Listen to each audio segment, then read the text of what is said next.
Bueno, buenas Bueno, tardes o buenas noches, o buenas tardes o buenas noches. Bienvenidos al café 119 de ASATMI. Eh, Tenemos nuevamente el gusto de tenerla a Sandra Baita, que me dijo que sea muy breve, extremadamente breve en la presentación. Tampoco necesita presentación. Es psicóloga. Es todo lo que voy a decir. Eh, y bueno. La dejamos que empiece con su exposición. Como siempre, todos muteados, la pantalla prendida y las preguntas exclusivamente por escrito. bueno, Todo tuyo. muchas gracias. Gracias por volver a invitarme. Yo digo, la verdad es que, Juan Pablo, cada vez que me decís de participar, yo siempre te digo lo mismo. Va a llegar un momento en que la gente va a decir, mira, no la inviten más, porque después te deja con medio, viste, como de mal humor, con dolor de cabeza. Pero bueno, cualquier cosa le reclaman al doctor Juan Pablo Viar, que fue el responsable de perseguirme. Y cuando Juan Pablo me escribe, siempre vamos girando. Él siempre tiene una idea sobre lo que quiere que yo hable y yo siempre se la cambio la idea. Y la idea se la cambio en función de las cosas que voy, con las que me voy encontrando.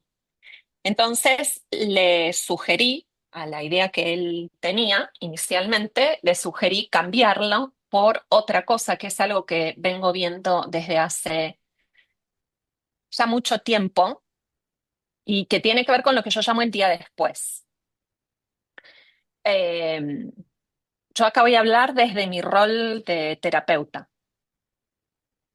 Eh, y en ese sentido, entonces, tengo un, tengo un pedazo de la continuidad de la historia sobre la cual se de los chicos sobre cuyas historias y vidas se toman decisiones desde los sistemas de protección, desde la justicia.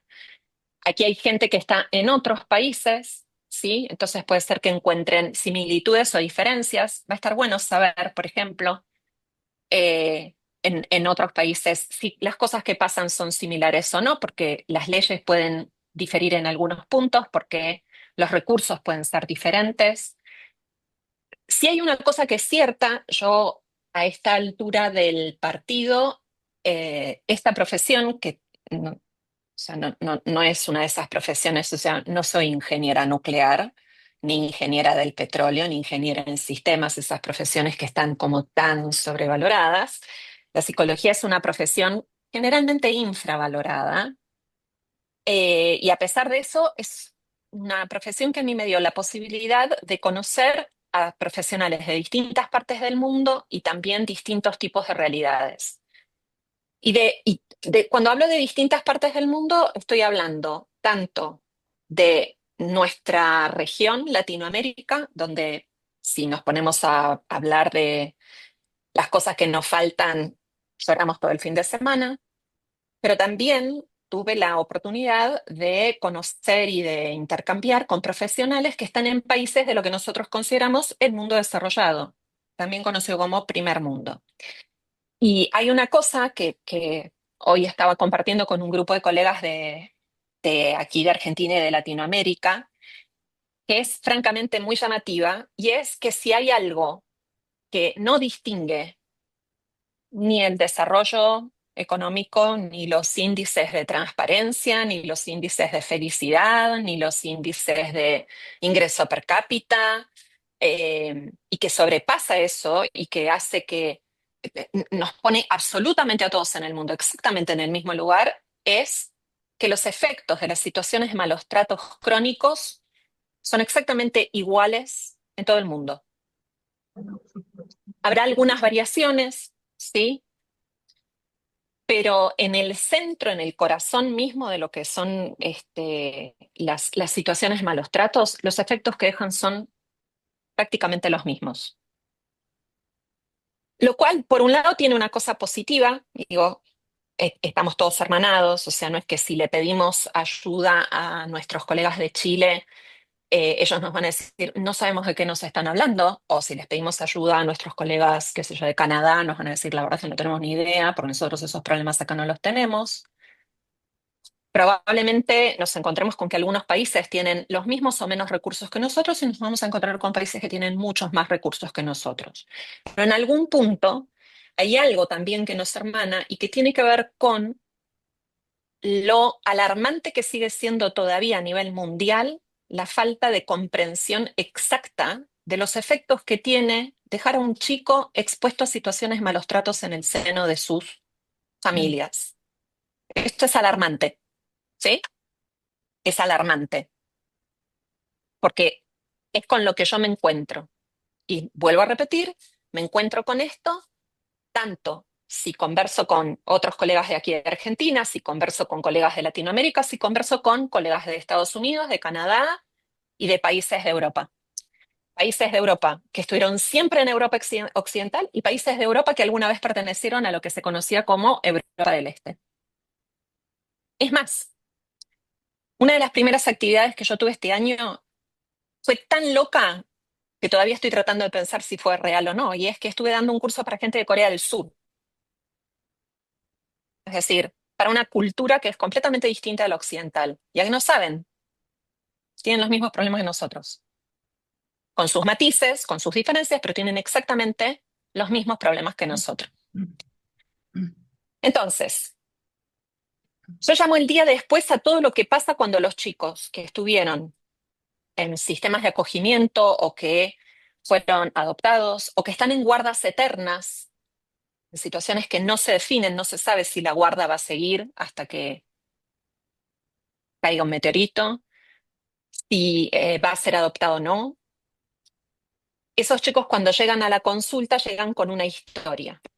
Y la historia sobre la cual yo trabajo no es solamente la historia de los malos tratos que ellos recibieron.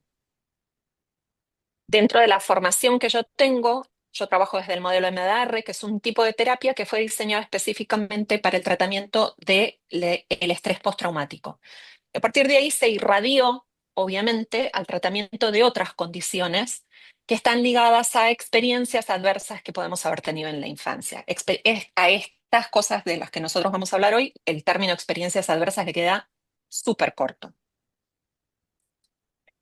La cuestión es que desde este modelo de tratamiento, lo que nosotros entendemos es que mucha de la sintomatología que se dispara en el presente, que es parte de la problemática por la cual se consulta, puede tener vínculos con eventos del pasado que no fueron adecuadamente procesados por el sistema de información que tenemos a nivel de nuestro cerebro, ¿sí? Que es el mismo que procesa la información de lo que leemos en el diario, de lo que estudiamos, de si fuimos a un partido de fútbol y nos gustó, nos desilusionó, de si leemos las noticias del diario, etcétera, etcétera, etcétera.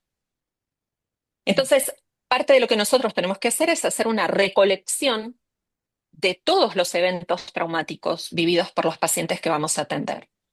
Y sería muy fácil, realmente sería algo muy, pero muy fácil y muy tranquilizador también pensar que las únicas cosas, los únicos eventos sobre los cuales tenemos que trabajar son o están vinculados con los malos tratos que estos chicos sufrieron en sus familias de origen.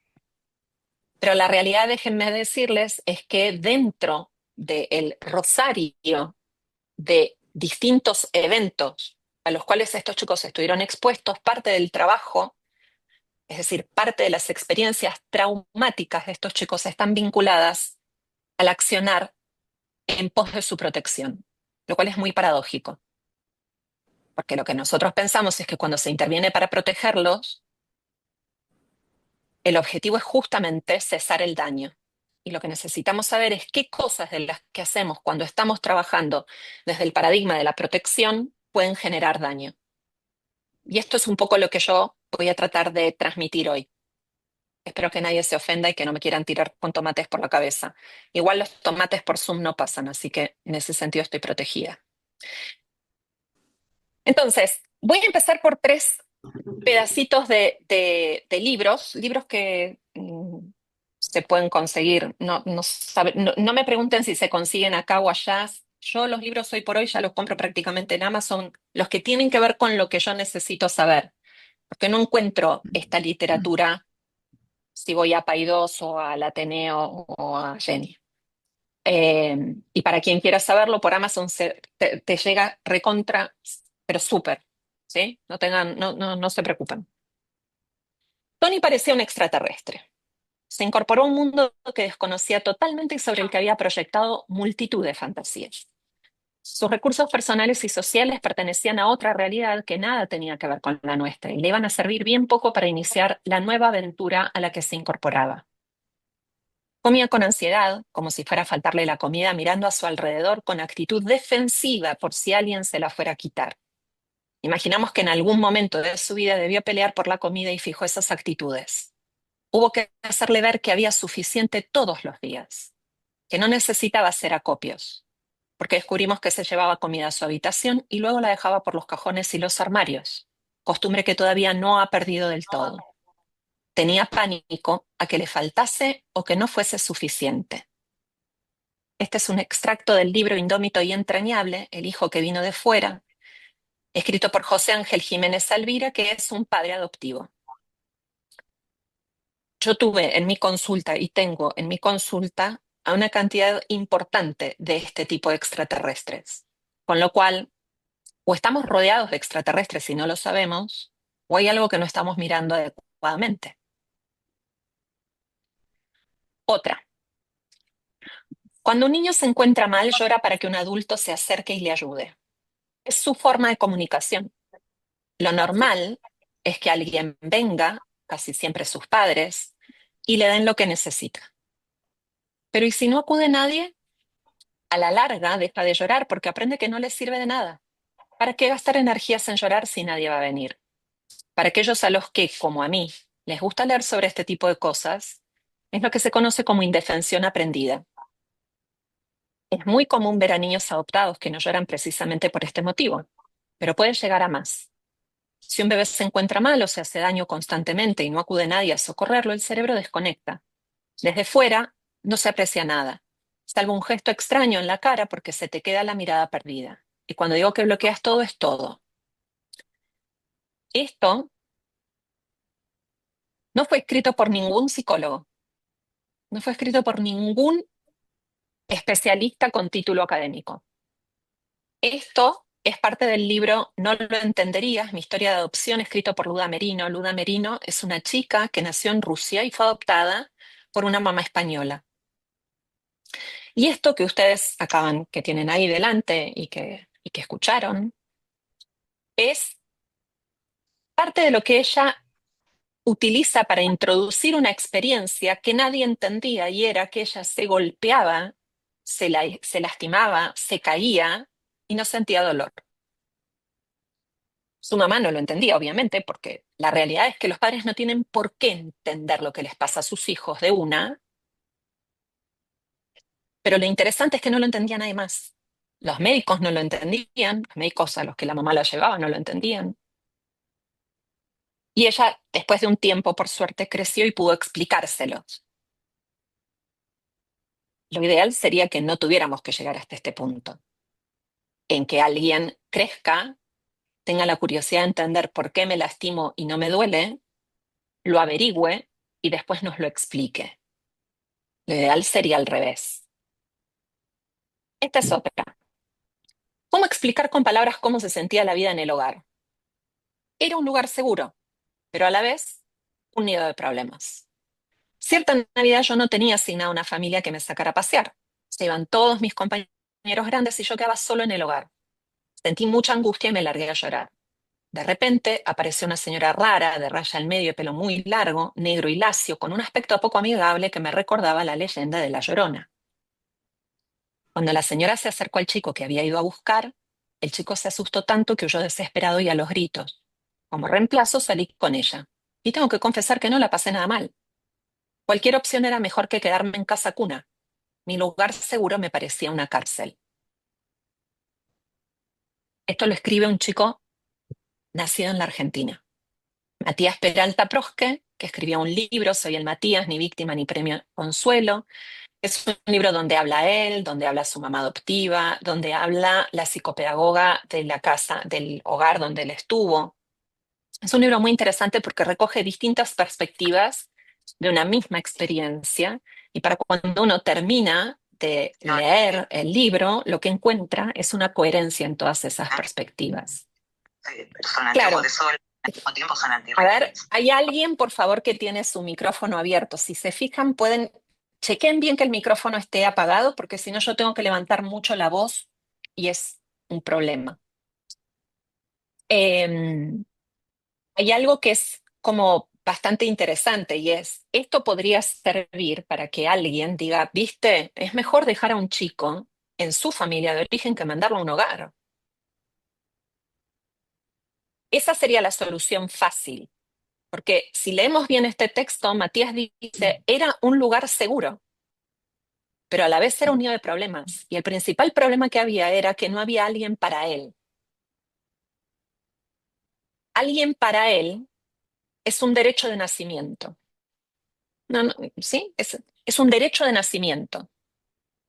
Eso es, alguien para él.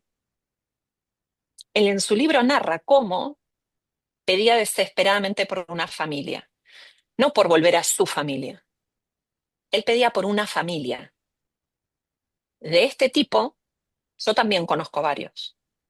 Como si hubiera tenido varios Matías. Tuve varios Matías, varios extraterrestres, varias Ludas. Es decir, tres testimonios que uno podría sentirse tentado de pensar, bueno, son tres testimonios. Bueno, eso pasó en España. Bueno, esta chica fue adoptada en Rusia. Este fue adoptado acá en Argentina. Y yo conozco historias como estas como para escribir un libro por cada una. Con lo cual entonces, tal vez no sean historias tan excepcionales. ¿Qué es el día después? Básicamente el día después es el día en el cual la situación en la cual este chico estaba o esta nena estaba de desprotección, de descuido, de maltrato, se soluciona y esta criatura pasa a estar en cuidados alternativos, pasa a estar con una familia amiga, con una familia extensa, pasa a estar en un hogar, es adoptado. El día después es un día muy largo, no es el primer día, no es el único día. El día después se eterniza, ¿sí? Y se eterniza porque muchas veces muchos de estos chicos han pasado demasiados años antes de poder tener la oportunidad de volver al curso normal de lo que es el desarrollo de un ser humano. Entonces, encontrar una familia para que ese chico viva ahí, ese es simplemente el paso cero de una escala de pasos que se puede prolongar por años, incluso en la terapia. Entonces, el día después puede ser el qué significa pasar de no tener absolutamente nada a tener de todo. Y voy a decir una cosa, es decir, hay dos situaciones diferentes. A mí me ha tocado trabajar con familias que lo primero que hicieron fue comprarles a los chicos la computadora, la Play, las zapatillas, etcétera, etcétera, etcétera, etcétera. Pero les voy a simplificar la ecuación. No estoy hablando solamente de ese todo. Les estoy hablando de lo que significa pasar de no tener algo propio a tener algo propio. Por ejemplo, les estoy contando de la experiencia que significa para un chico en desarrollo compartir la ropa con otros chicos de un hogar, por ejemplo, a de repente tener un placar donde hay ropa que es suya, que es para él, y zapatillas que son suyas. El día después es el momento en el cual estos chicos se quedan realmente a solas con quienes van a ser sus cuidadores, ¿sí? Y eso que necesitaban tanto, ese contacto que necesitaban tanto, esa familia que necesitaban tanto, se convierte al mismo tiempo en lo más temido. Porque, como dice el viejo refrán en el campo, el que se quemó con leche ve una vaca y llora. Es decir, no importa cuánto quiera yo tomar la leche, cuando veo el vaso lleno de leche blanca, lo primero que viene a mi cabeza es recordarme, sí, que me quemé ya una vez. Y después me va a pasar que si yo veo el vaso es probable que me acuerde de que ya me quemé una vez. Y después voy por la ruta Mar del Plata y veo vacas y voy a llorar porque me acuerdo que una vez me quemé con leche. Y alguien va a estar cantando, tengo una vaca lechera, y yo me voy a asustar porque me está haciendo acordar de lo mismo. Eso es un cerebro traumatizado. El día después es la toma de conciencia de que nunca más voy a ver a mi otra familia. ¿Sí?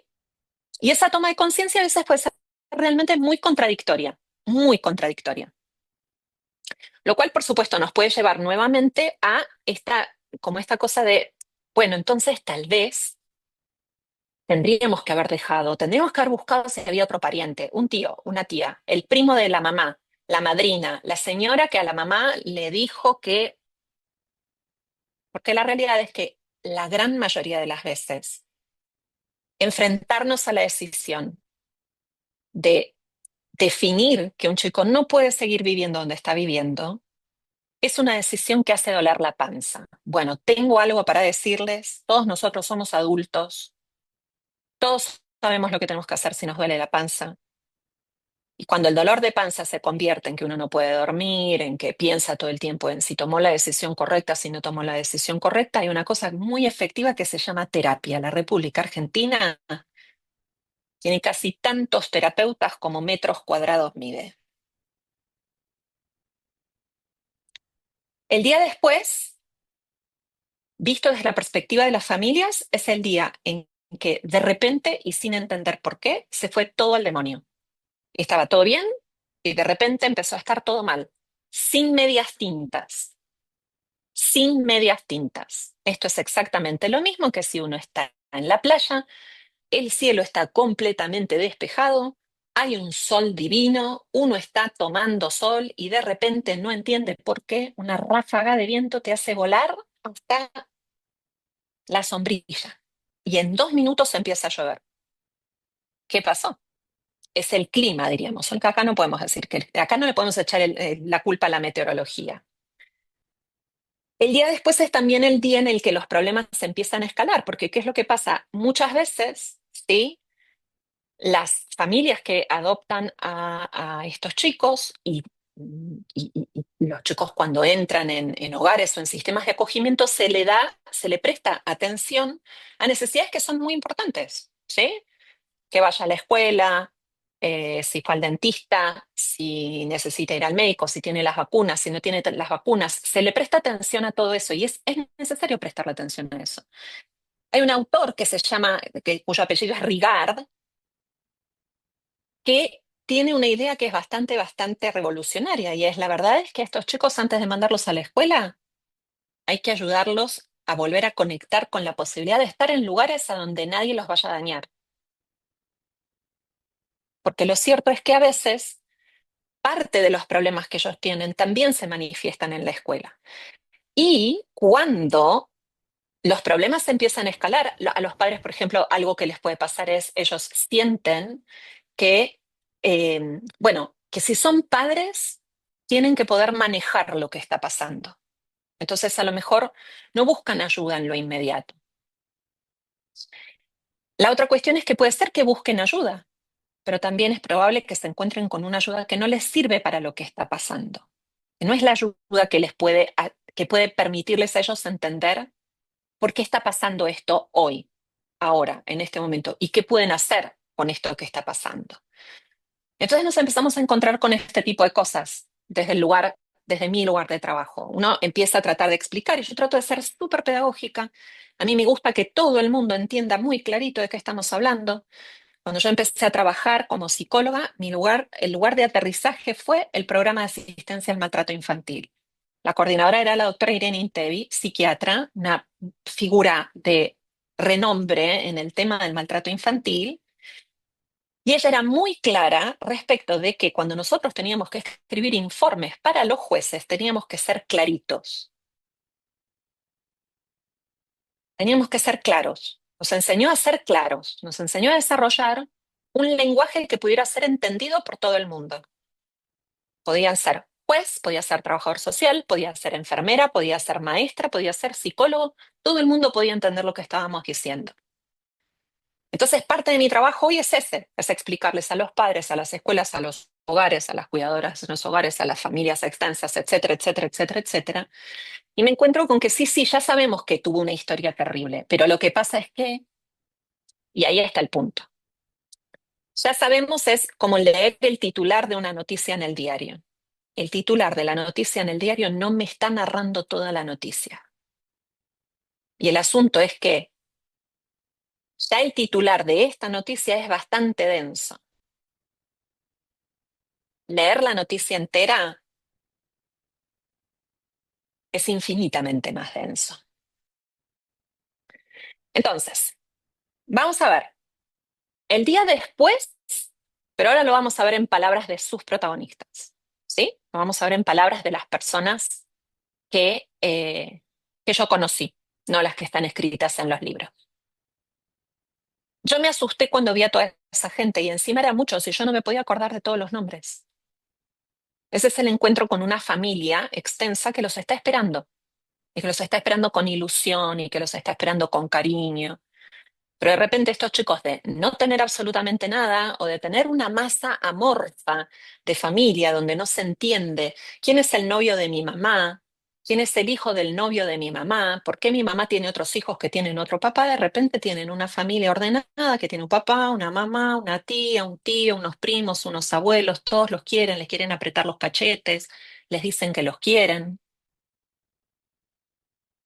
Mi mamá me insistía con que durmiera en la cama, pero ella no entendía que yo estaba acostumbrada a dormir en el suelo. Para mí, dormir en el suelo era más seguro que dormir en una cama. ¿Por qué podría ser más seguro? Y para saberlo habría que preguntarle a ella. Lo que pasa es que cuando nosotros empezamos a hacer preguntas, tenemos que tolerar encontrarnos con el contenido de las respuestas. Yo no quería que en la escuela supieran que era adoptado, yo quería que pensaran que era hijo. Es decir, son dos cosas diferentes. Adentro de la cabeza de este chico, son dos cosas diferentes. Yo pienso que está bien que no me quieran igual que a mis hermanos, porque yo no salí de la panza de mi mamá. ¿Mm? La naturalización de que en realidad hay algo en mí que está fallado, hay algo en mí que me hace menos querible. Vengo de otro planeta, como Tony, que era un extraterrestre. Veamos la contraparte, ¿sí? El día después, en palabras de los otros protagonistas de esta historia. A nosotros nos empezó a contar la historia el asistente social del juzgado, pero creo que vio mi cara y entonces dijo, bueno, no se preocupen, ya se van a ir enterando. Y una noche estábamos cenando y de golpe la nena empezó a contar cómo el papá abusaba de ella. Yo me descompuse, me fui al baño y vomité. Otra. Nos dijeron que la historia era de mi hija, no nuestra, y que no teníamos derecho a conocerla. Que cuando ella quisiera que la conociéramos, la íbamos a conocer.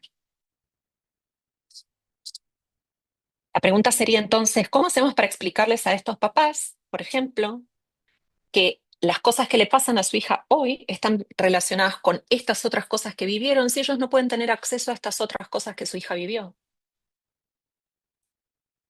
Digo, ¿cómo hacemos? ¿Les explicamos a estos papás que ellos tienen que empezar a querer a su hija desde ahora y que lo otro en realidad está ¿dónde? ¿En el éter?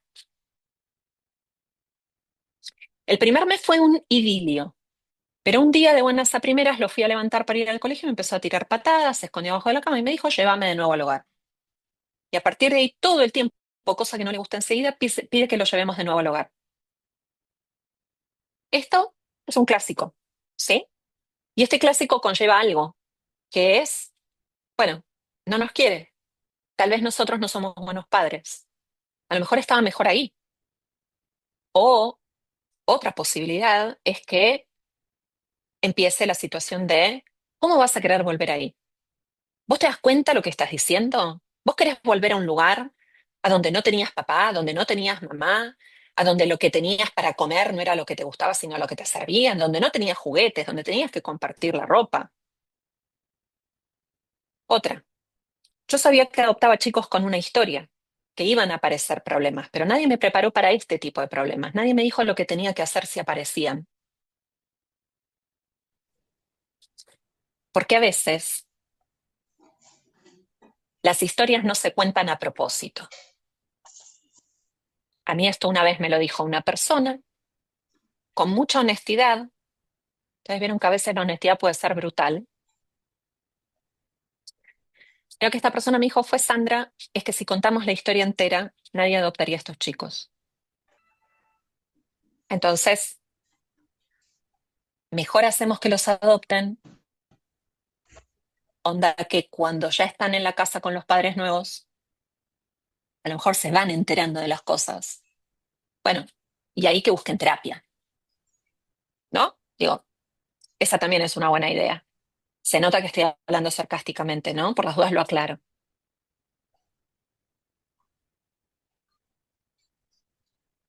Y lo cierto es que la pregunta es no contar la historia para que los otros no se asusten o empezar desde el vamos a explicar qué tiene esta historia y cómo se puede presentar hoy y qué necesitan ellos para hacer frente a esto. Son dos preguntas diferentes y cada una lleva a caminos diferentes. Entonces, cuando yo empecé a trabajar en esta temática en el año 1993, allá lejos y hace tiempo, mayoritariamente de lo que se hablaba respecto de los efectos del maltrato estaba muy vinculado a una serie de síntomas donde pululaba mucho la terminología psicológica. Pero después, ya por ese entonces era algo que iba pasando, las neurociencias empezaron como a, ¿no? Como a aportar un poco de datos más concretos, muy perturbadores, por cierto, al estilo de el maltrato crónico tiene efectos en el desarrollo cerebral.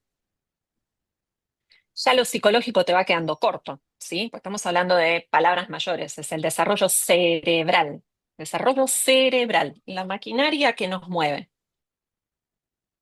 Y empezó a hacerse como investigación más precisa de algo que también se iba recogiendo, que tenía que ver con si las personas que presentaban determinados trastornos psicopatológicos habían tenido o no historias de malos tratos en la infancia. Entonces empezaron a hacer investigaciones más concretas.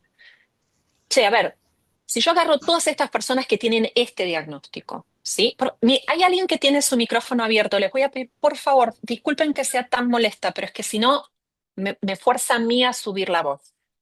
Gracias. Entonces, empezó a generarse esta curiosidad, si tal vez este trastorno, las personas que padecen este trastorno, vamos a tratar de ver qué lo pudo haber provocado.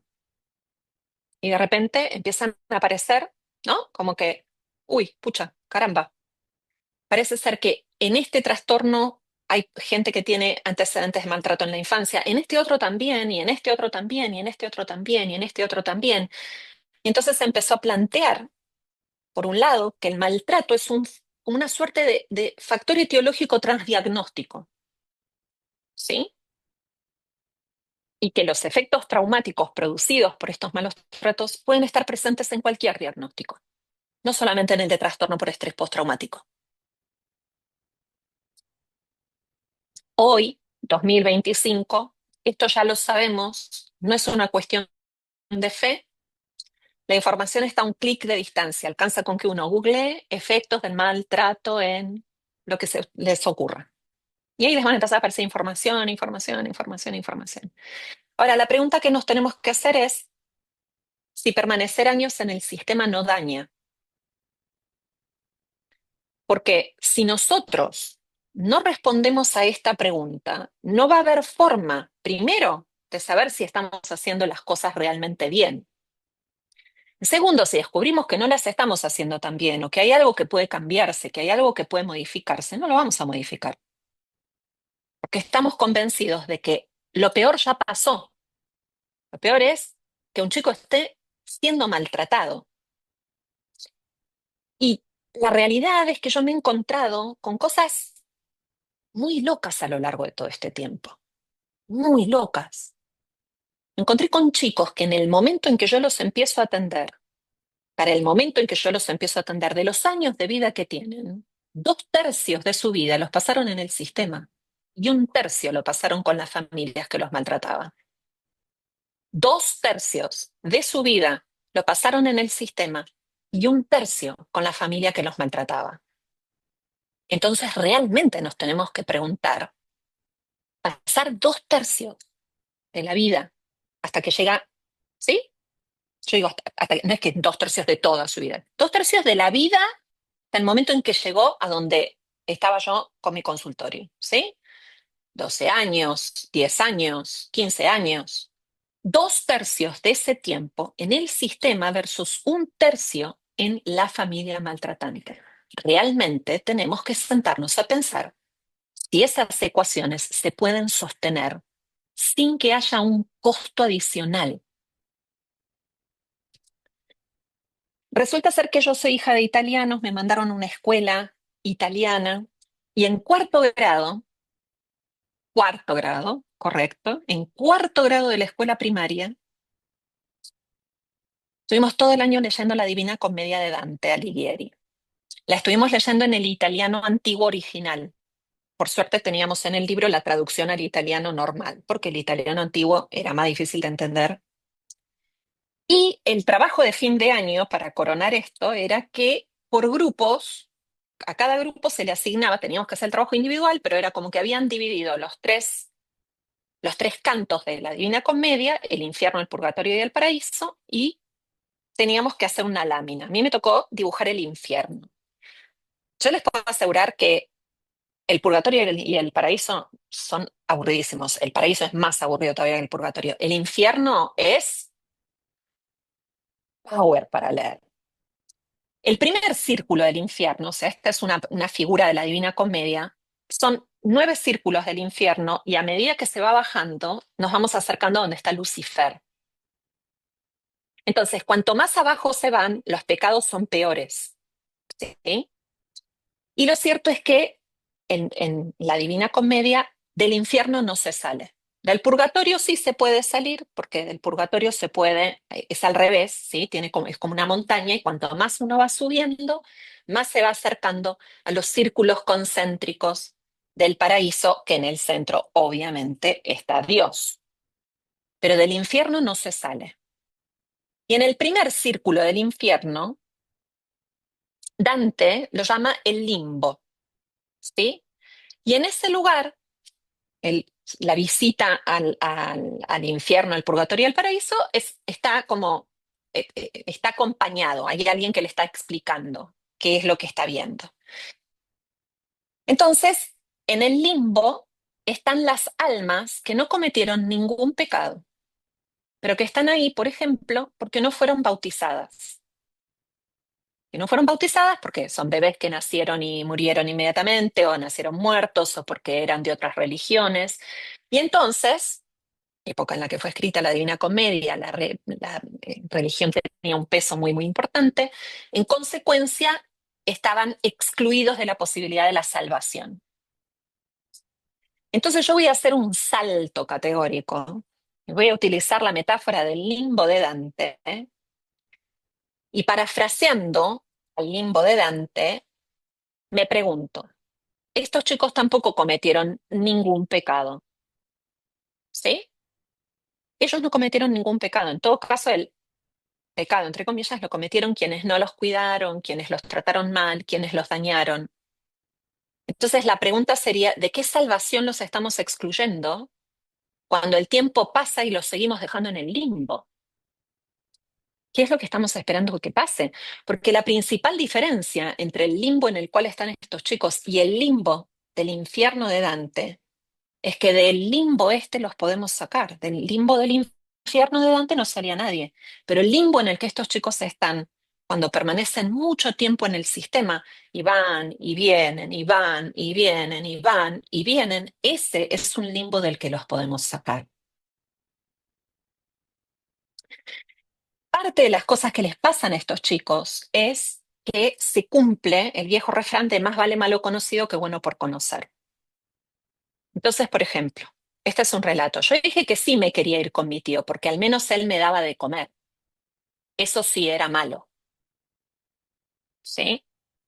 Entonces, cuando estamos hablando de escuchar a los niños, ¿estamos entendiendo exactamente cómo se los escucha y qué es lo que hay que escuchar? ¿O es un acto como de emisión de sonido, recepción de sonido? Otro, yo creo que no me quería ir de ahí. Está hablando del hogar en el que estaba. No sé bien por qué, pero pensé, ¿quién es esta señora?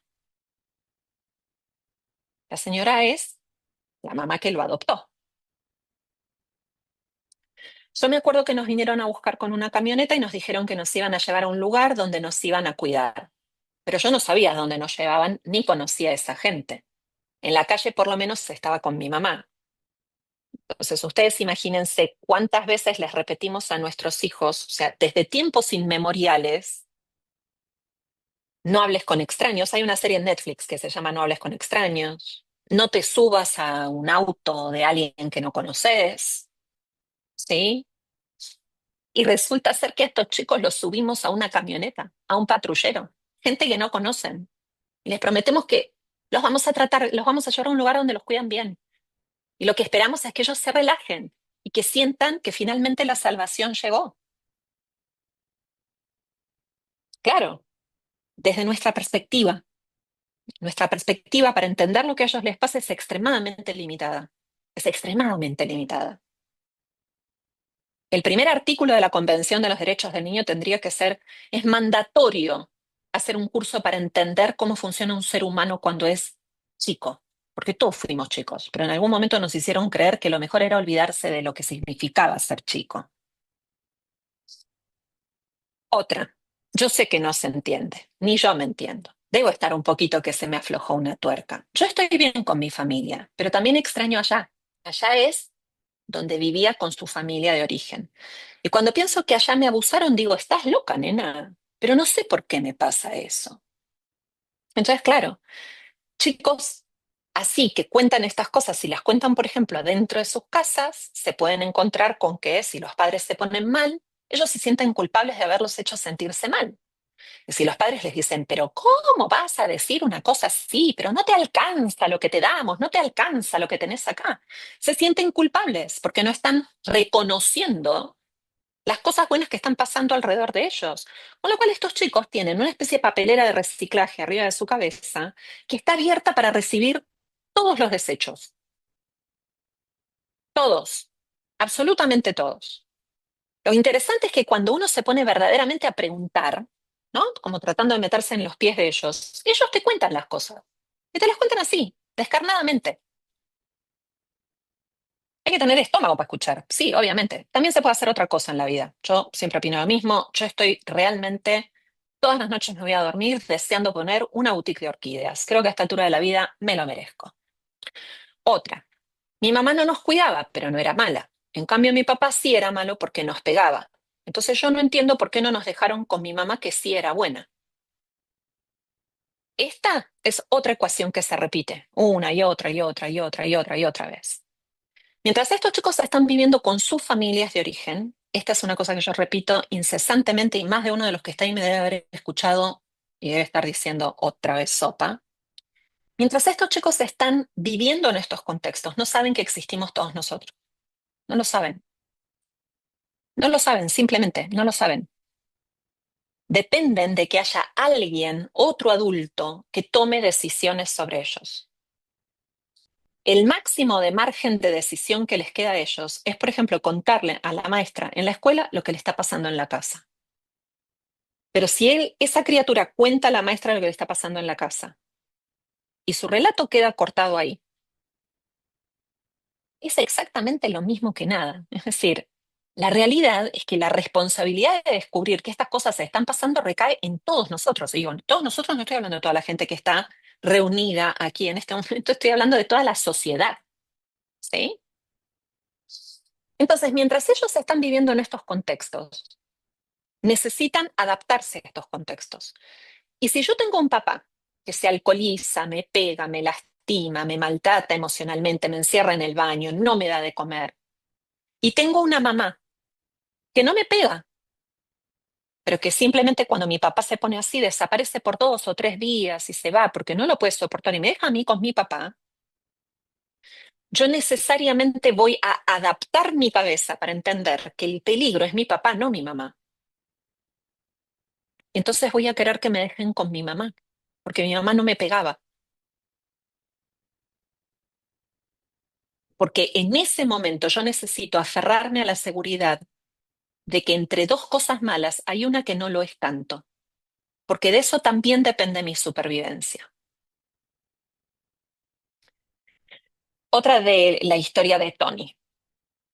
Cada peón que situaba en el tablero del nuevo ajedrez es su nueva vida, no fue adoptado, tenía su correspondencia en el viejo juego de su vida anterior, pero cargado de afectos de uno u otro tipo, por lo que los nuevos poseedores de los roles nacían con una carga afectiva de la que no eran responsables. Asimilar el significado de palabras cotidianas de denominación habitual de parentesco tenía siempre el peligro de su correspondencia anterior. Papá era una nueva experiencia, inexistente antes. Entonces, papá era algo completamente nuevo. Mamá era la señora maltratadora que lo abandonó. Entonces, mamá es la promesa de alguien que me va a maltratar y me va a abandonar. Por fuera de los lazos de parentesco, estas relaciones, ¿sí? Estos pegoteos que se generan entre lo que las palabras significan y cómo ese significado se conecta con las experiencias que ellos vivieron. Colegio significaba lugar de tortura e incomprensión. El chico se porta mal, es un rebelde, es un maleducado. Entendemos la historia terrible que tuvo, pero casa era un lugar inexistente, vacío de contenido y consistencia. Padres, ¿qué es eso? Vida familiar se asemeja a foro de lucha y conflictos. Día es un indeterminado tiempo de carencia, hambre y sufrimiento. Lo que nosotros no nos damos cuenta es que lo que nosotros pretendemos es que estos chicos switchen de la película de terror en la que estuvieron a esta película de Disney, simplemente como si una se hubiera terminado y la otra recién hubiera empezado. Lo que no podemos terminar de entender, lo que no podemos terminar de aceptar y lo que no les ayudamos a ellos a procesar adecuadamente es la transición que existe entre eso y esto, que es una transición que se cuece aquí y adentro, para la cual, por supuesto, se necesita terapia, se necesita que se ayude a los padres, se necesita trabajar con la escuela, se necesitan otros profesionales, sí, se necesita invertir mucho. La realidad es que se necesita invertir mucho menos cuanto más temprano se interviene.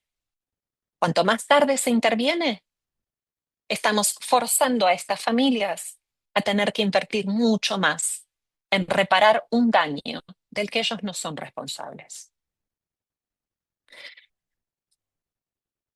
¿Vieron este refrán de que el tiempo es oro? Que después se transformó en que el tiempo es dinero. El tiempo es oro de verdad. Hay un concepto que es el de adopción tardía. ¿Sí? Hay, mm, está documentado creo que desde la preguerra, la previa a la Segunda Guerra Mundial. La Segunda Guerra Mundial pasó hace mucho tiempo. ¿Sí? Pero está documentado todavía desde esa época por un pediatra que un chico que vive en situaciones de negligencia, de carencia afectiva, de maltrato emocional, cuanto antes es adoptado, es mejor para que pueda recuperarse. Cuando este pediatra hablaba de cuanto antes, estaba hablando de los primeros 12 meses de vida. Muchos de los papers y de los trabajos que yo fui revisando retoman bastante esto. Si bien es cierto que las investigaciones, la mayoría de las investigaciones, se han hecho con chicos que fueron adoptados después de los 3 o 4 años. Una adopción tardía hoy se sabe que está relacionada con mayores problemas socioemocionales, conductuales y de adaptación, no solo a la familia adoptiva, sino a otros circuitos también. Estudios que se hicieron con chicos entre 4 y 8, que fueron adoptados entre los 4 y 8 años, ¿sí? Utilizando un instrumento muy específico que evaluaba constructos que están vinculados a la manera en la cual estos chicos guardan, esquematizan el sistema de apego. El sistema de apego es en una relación interpersonal, cómo me veo yo, cómo veo al otro y qué puedo esperar de esta relación. Las historias construidas alrededor de estos constructos demostraron una mayor preponderancia de temas negativos, donde lo que proliferaba eran fantasías de catástrofe, desorganización, agresividad extrema y respuestas bizarras. ¿Serás algo más simple? Fantasías de catástrofe es ver a un nene o a una nena jugar a una escena, una situación, van el papá, la mamá al supermercado, vamos todos juntos, compramos latas de atún, compramos Coca-Cola, compramos papas fritas y de repente cayó un rayo y se murieron todos. Desorganización, cuando en las historias empiezan a aparecer cuestiones que están vinculadas a la necesidad de la cercanía de la figura de apego, una criatura que es capaz de recordar un cuento que se le contó y más o menos seguir el hilo y volver a relatarlo, empieza a contar algo que no tiene ni pies ni cabeza, no tiene sentido. La mamá estaba con la nena y entonces ella dijo, pará, ¿ella quién? Silencio. Y estaba contenta. ¿Quién estaba contenta? La mamá. La nena le tenía miedo a la mamá. La nena le tenía miedo a la mamá. Si la mamá estaba contenta, uno empieza a sentir realmente que le está faltando cafeína, porque es imposible seguir ese relato. En los estudios que se hicieron con chicos que fueron adoptados antes del año de edad, lo que se descubrió es que cuando estos chicos obviamente son adoptados por papás que tienen lo que se llama un estado mental autónomo, es decir, básicamente por papás que tienen resueltas las cuestiones vinculadas tal vez a sus propias historias, que han tenido historias de apego seguro con sus propios padres. Estos chicos tienen más probabilidades de desarrollar un apego seguro a sus nuevos cuidadores. Uno puede decir, bueno, qué lindo, qué interesante. El apego seguro, para hacerlo así más romántico, es algo así como una especie de sistema inmunitario afectivo, ¿sí? Es decir, hay estudios que demuestran que cuando los chicos son adoptados antes del año de edad por cuidadores con una mayor capacidad de mentalización, con una mayor capacidad de distinguir lo propio de lo que le pasa al chico, con una mayor capacidad de manejar sus estados emocionales, pueden convertirse para estas criaturas en verdaderas figuras de cuidado. ¿Por qué? La primera es re simple, porque estos chicos estuvieron menos tiempo expuestos a malos tratos y negligencia. Es decir, entonces, que el daño que el maltrato y la negligencia producen en el desarrollo cerebral tuvo menos tiempo para instalarse. Estuvieron menos tiempo institucionalizados, es decir, estuvieron menos tiempo en situaciones de cuidado subóptimo. Y cuando digo situaciones de cuidado subóptimo, a lo que me refiero es que en las situaciones de institucionalización, incluso en las mejores situaciones de institucionalización que podemos imaginar, hay muchos adultos dando vueltas, cumpliendo distintos roles. Y lo que este chico no puede hacer, que esta criatura no puede hacer, es desarrollar un apego selectivo a una de esas personas. Porque si desarrolla incluso un apego selectivo hacia una de sus cuidadoras, esa cuidadora terminó su turno y vino otra. Y hasta mañana no la vuelve a ver, o hasta el lunes no la vuelve a ver. Y la otra cuestión es que se entiende que el, el sistema de apego, los esquemas que se arman adentro de nuestra cabeza, lo que se llama modelos operativos de trabajo o modelos operativos internos, se terminan de desarrollar alrededor de los 2 años. Este esquema de qué puedo esperar del otro, qué puedo esperar, qué puedo esperar en mi relación con el otro, cómo veo al otro, cómo el otro me ve a mí, en consecuencia, cómo yo me veo a mí, eso sucede en esos 2 primeros añitos. Estamos hablando de oportunidades versus no sé qué palabra ponerle al otro. Lo que pasa muchas veces con estos chicos es que se empieza a generar un estado compartido de alarma dentro de la relación. ¿Qué quiere decir esto? Estos chicos vienen con una historia, ¿sí? Esta historia de malos tratos en sus contextos familiares, en sus contextos parentales. Lo que hicieron fue setearon su forma de funcionamiento, setearon su atención, setearon su concentración, setearon su señal de alerta y lo predispusieron a esperar el maltrato, ¿sí? Es decir, lo predispusieron a anticipar que acá hay peligro. En esta relación hay peligro. Encontrarte con un papá es, y tener cuidado porque a lo mejor te faja. Encontrarte con una mamá es, y no sé si va a estar despierta y me va a dar de comer o si va a estar tirada en la cama y yo voy a tener que darle de comer a ella. Entonces estos chicos lo que aprenden es que las relaciones humanas son de temer. No te fíes demasiado, ¿sí? Y entran a estas nuevas relaciones en un estado de hipervigilancia. Entran esperando que las cosas se vuelvan a repetir. Incluso estos que están en el, qué idilio, ese idilio es una suerte de voy a bajar la cabeza, voy a tratar de hacer el menor ruido posible para que no me vayas a hacer nada. Y cuando estés seguro de que más o menos, sí, no, parece ser que acá la cosa está, lo otro va a aparecer. ¿Por qué? Porque lo otro es algo donde yo pasé demasiado tiempo, sin saber que existías vos. Entonces estos chicos ingresan a estas nuevas relaciones en este estado de hipervigilancia. Y como muchas veces a estas familias no se les dice qué es lo que les pasa a estos chicos, no se les dice toda la verdad porque no se los quiere asustar. Cuando estas familias se encuentran con la enorme cantidad de sintomatología que se reúne alrededor de la desregulación de los estados emocionales, la desregulación de los estados fisiológicos, la desregulación en las relaciones, estas familias entran en estado de alerta. No saben qué tienen que hacer. No saben. No les han explicado. O les explicaron mal. O les explicaron poco. Y se encuentran solos. En consecuencia, también entran en un estado de hipervigilancia. Para que se entienda el concepto de desregulación, para quienes no lo entienden, se los voy a poner con una metáfora muy simple. Tenemos un aire acondicionado y ese aire acondicionado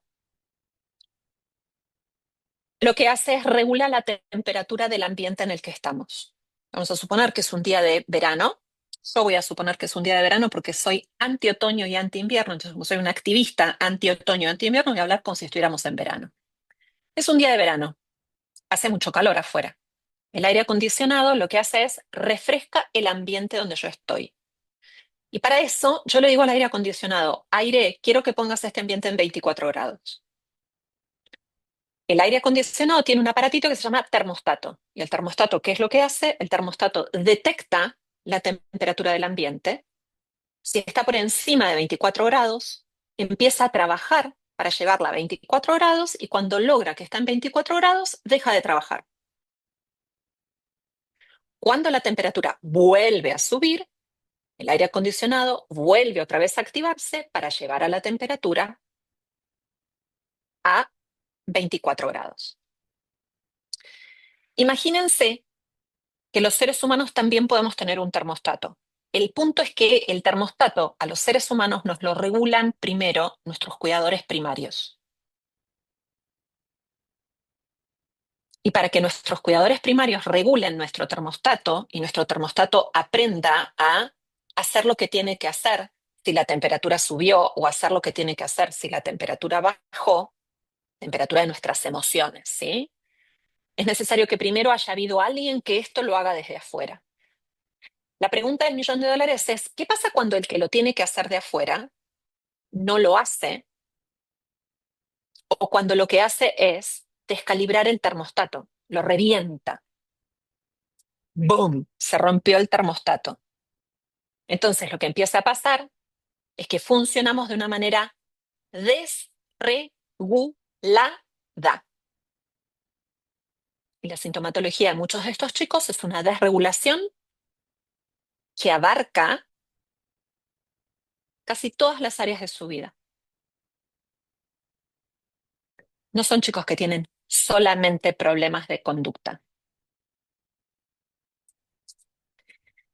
Cuando yo empecé a encontrarme con determinadas situaciones, sobre todo situaciones en las cuales había una combinación de factores, chicos que habían sido adoptados tardíamente, que habían pasado mucho tiempo en el sistema, que habían sido una suerte de pelotita de ping-pong, de un hogar a otro, una adopción fallida, vuelta a otro hogar, lo vino a buscar la tía, después la abuela, después la madrina, después entonces, y pasaron los años. Chicos que para cuando llegaron a mí habían pasado por muchos otros tratamientos terapéuticos y a lo mejor las soluciones que los padres esperaban no habían llegado, habían durado muy poco tiempo y se había vuelto todo para atrás, o habían sido como muy parciales. Me empecé a encontrar con un fenómeno que era que muchas veces estos papás llegaban a mí y llegaban a mí con el último aliento. Y más allá de que todos tenemos un poquitito este perfil de que yo puedo, yo puedo, yo puedo, la realidad, uno aprende a decir, la verdad es que con semejante situación, yo sola no puedo, y no se trata solamente de lo que sea con este chico. Hay que ayudar a estos padres. ¿Por qué? Porque estos padres son el instrumento principal para crear un termostato donde no lo hay o para regular el termostato que vino completamente descalibrado. Entonces es absurdo pensar que se puede trabajar con los efectos que tuvo el maltrato y las institucionalizaciones en un chico y no trabajar con los padres. Entonces me puse a buscar qué había sobre el tema. Ya en el año 2003, un grupo liderado por una psicóloga de apellido Steele, que hizo bastantes trabajos en relación a familias adoptivas, eh, habían descubierto que en la muestra que habían tomado los papás de niños que habían sido adoptados tardíamente o que habían tenido múltiples cambios de cuidador, ¿sí? Figurita, figurita, figurita, figurita, figurita, solían presentar mayores niveles de enojo y hostilidad y menor compasión, es decir, tenían su tolerancia era mucho menor y su facilidad para desregularse también era mayor. Y a la vez, los hijos de estos padres adoptivos presentaban mayores niveles de agresión y hostilidad. Es decir, es como si se hubiera cerrado en el Coliseo romano a dos miembros de una ecuación completamente inocentes de todos los males y a cada uno se le hubiera cargado con algo la mochila. A uno la mochila se le cargó de piedras y esas piedras, este chico las veía con la textura, la cara, la voz de las otras personas que estaban ahí. Y a las otras personas se les dio una mochila que tenía un mapa invisible, un GPS invisible, sin instrucciones, salvo una que decía, siga el GPS. Y estos padres no sabían qué hacer. Unos añitos más tarde salió un libro escrito por psicólogos y trabajadores sociales clínicos del Reino Unido, donde aparece el concepto de que los padres adoptivos pueden sufrir de estrés traumático secundario, ¿sí? Más acá, en el tiempo, un grupo de franceses hizo una serie de investigaciones tomando como muestra padres de chicos que habían sido adoptados tardíamente. Uno de esos estudios intentaba recoger el impacto traumático que tenía en estos papás el conocimiento de la historia preadoptiva de los hijos que habían adoptado. Algunos de esos efectos eran un distanciamiento afectivo, ¿no? Sí, como un despegarse efectivamente cuando hablaban de la historia preadoptiva de los hijos, como si estuvieran hablando de una película. Dificultad para reconocer el impacto traumático de las experiencias de sus hijos, para reconocer el impacto que podía tener en sus hijos las experiencias que habían tenido. Dificultad para hablar de la historia preadoptiva de sus hijos, en especial si en la historia preadoptiva había habido situaciones de abuso sexual, y sentirse rechazados por sus hijos. La pregunta es, ¿esto significa que estos eran malos padres? La respuesta es no. Y lo genial y espectacular de estos estudios hechos por los colegas franceses es que ellos lo que hicieron fue poner en evidencia que estos padres son seres humanos y que necesitan ser ayudados a procesar lo mismo que necesitamos ayudar a procesar en los chicos que ellos adoptaron.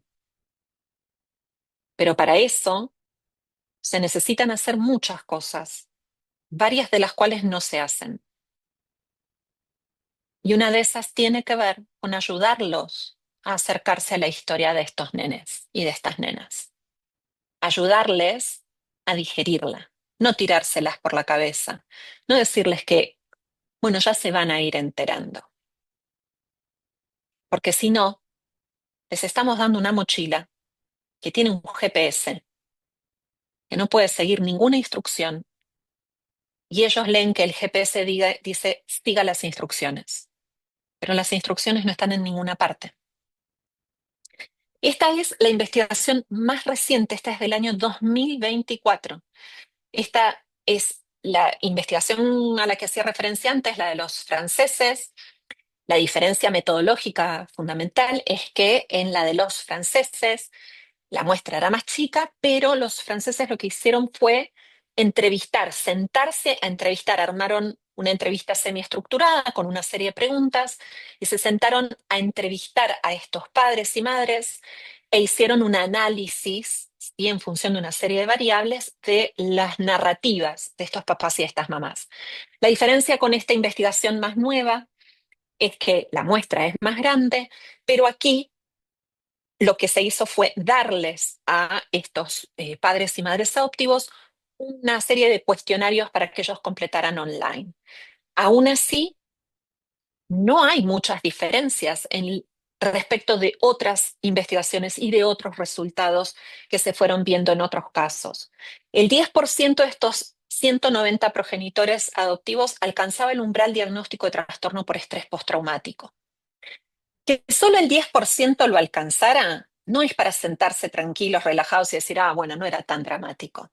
El trastorno por estrés postraumático es como si uno dijera, es el pariente más cercano que tiene el trauma en el DSM. No es el único efecto que puede producir el trauma. ¿Sí? Es como si uno dijera, listo, en el ADN del trastorno por estrés postraumático, el 99.99% da experiencias traumáticas. Pero la realidad es que, como yo decía al principio, el maltrato infantil y los efectos traumáticos del maltrato infantil hoy son vistos en una dimensión transdiagnóstica. Es decir, esos efectos pueden estar presentes en otro tipo de trastornos también. Y otro de los resultados de esta investigación, que va muy de la mano de lo que yo trabajo muchas veces en el trabajo de consultorio, que cuando estos papás se tienen que encontrar con los desafíos enormes que tienen que enfrentar a nivel conductual y emocional en sus hijos, sobre todo si hay violencia o agresión de estos chicos hacia los papás adoptivos, esto es un predictor de mayores niveles de trauma en los padres adoptivos que la misma historia traumática del chico. A lo cual yo agregaría casi que si la historia traumática del chico a alguno de estos padres le ha generado un impacto traumático, los desafíos conductuales y emocionales lo que hicieron fue agregarle más trauma. Es un trauma acumulativo. Entonces, si yo me pusiera en los pies de estos chicos, lo miraría de esta manera, nos hablaría de esta manera, nos diría que el maltrato lo que hace, entre tantas de las cosas que produce, es hiere de muerte a mi posibilidad de sentirme seguro en una relación de cuidado, de sentir que alguien que me tiene que cuidar no me va a dañar. Yo necesito recuperar esa sensación de seguridad. Porque esa sensación de seguridad, entre tantas otras cosas, es la que me va a permitir estar bien con estos papás, estar bien en la escuela, entender que la maestra, si me dice que preste atención, no me va a pegar después, aprender a ser amigos, el día de mañana tener una pareja, si tengo hijos, no seguir repitiendo todo esto. Entonces necesito verdaderamente que alguien me ayude o a construir esa sensación de seguridad o a restablecerla. Es un derecho. Es un derecho humano, es un derecho, no es un... Se ponen las pilas, me lo devuelven. Pero el problema es que si esa persona que me puede ayudar a restablecerla, que ustedes eligieron para mí, siente que al mismo tiempo está golpeada por mi historia o que está golpeada porque yo me porto mal en la escuela o porque de repente grito o porque de repente le digo, llévame de vuelta al hogar, lo que va a pasar es que esta persona va a estar todo el tiempo en alerta. Cada vez que esté cerca mío va a estar en alerta porque se va a quedar esperando a ver cuánto vuelve a aparecer algo de todo lo que me pasa. Entonces, si esta persona se acerca a mí y está así en alerta, yo no me voy a poder sentir seguro. Porque es imposible sentirme seguro al lado de alguien que me mira con aprensión, de sentirme seguro con alguien que me mira con temor, de sentirme seguro con alguien que me mira de una manera como si le pudiera leer en el globito en la cabeza cuándo llegará el momento en el que tenga que ir a la psicopedagoga, a la fonoaudióloga y a la psicóloga si estoy 3 horas sin estar en contacto con él. Y por mucho que las dos partes, yo y esta gente que ustedes eligieron para mí, queremos y necesitamos estar bien juntos, la realidad es que mi posibilidad de sentirme seguro se va a ver muy limitada. Entonces, yo les voy a pedir ayuda, no cualquier ayuda, una ayuda que a mí me sirva, ¿sí? No alguien que me ponga una etiqueta que diga que tengo trastorno por déficit atencional, conducta oposicionista desafiante, bla, bla, bla. Hay otros chicos que lo tienen, sí, seguro. Y tal vez yo tenga algo de esto también, pero necesito que entiendan por qué lo tengo. Y necesito que me ayuden con eso. Porque en el por qué tengo esto es donde radica eso que hoy me impide sentirme del todo seguro con esta gente y despliego todas las cosas que todo lo que me hizo la otra gente me produjo. Entonces sí, yo necesito ayuda, pero ¿saben una cosa? Yo lo que necesito también es que los ayuden a ellos, que los ayuden a ellos, porque ellos son los que me van a cuidar. Ustedes los eligieron para que me cuiden. Y seguramente ustedes vieron un montón de cosas que los hacen candidatos perfectos para cuidarme, pero eso no alcanza y yo necesito que ustedes lo entiendan. Y además necesito que los ayuden a ellos y a mí bien. Entonces, ¿cuáles son las acciones necesarias? No perder el tiempo. El tiempo en la infancia se mide en años de desarrollo deficitario. 6 años a los 40 solo nos acercan a los 50. 6 años a los 6 años nos están quitando 6 años de crecer en un contexto estable en el cual mi desarrollo pueda retomar el camino de lo que debe ser, que es algo a lo que yo tengo derecho. No buscar milagros, no buscar milagros, no buscar milagros. Les juro por Dios, a mí también me hubiera encantado que todos los chicos que yo atendí no tuvieran que pasar por lo que pasaron. Pero me saca de quicio leer expedientes y expedientes e informes donde se le da una oportunidad más y se le da una oportunidad más a papás o a mamás o a papás y mamás que no tienen con qué utilizar esas oportunidades. Es como ir a pedirle un milagro a la Virgen de Luján, se sea creyente o se sea ateo. Para los que no están en Argentina, la Virgen de Luján es la patrona de la República Argentina y se hace una peregrinación todos los años. La tercera acción necesaria es capacitar. Hagan de cuenta que ahí pueden agregar como se tildó la máquina, capacitar, capacitar, capacitar, capacitar, capacitar, capacitar, capacitar, casi como una cosa robótica y automática. ¿A quién es? A todo el mundo. A todo el mundo. A todo el mundo. ¿Sí? Nadie en el Poder Judicial, nadie en el Poder Judicial, en ninguna de las carreras que pueden estar en el Poder Judicial, pasó por una carrera de grado donde le hablen de esto. Nadie que trabaja en los servicios de protección pasó por una carrera de grado donde le hablen de esto. Ningún psicólogo, ningún psiquiatra, ningún médico, nadie en su carrera de grado le hablaron de esto. Le dieron el título, medalla, beso, anda a la calle y fíjate qué puedes hacer. Las herramientas que nos dan las carreras de grado son deficitarias. Y estas situaciones de las que yo estoy hablando son mucho más comunes de lo que quisiéramos pensar. ¿En qué cosas necesitamos capacitar, capacitar, capacitar, capacitar, capacitar?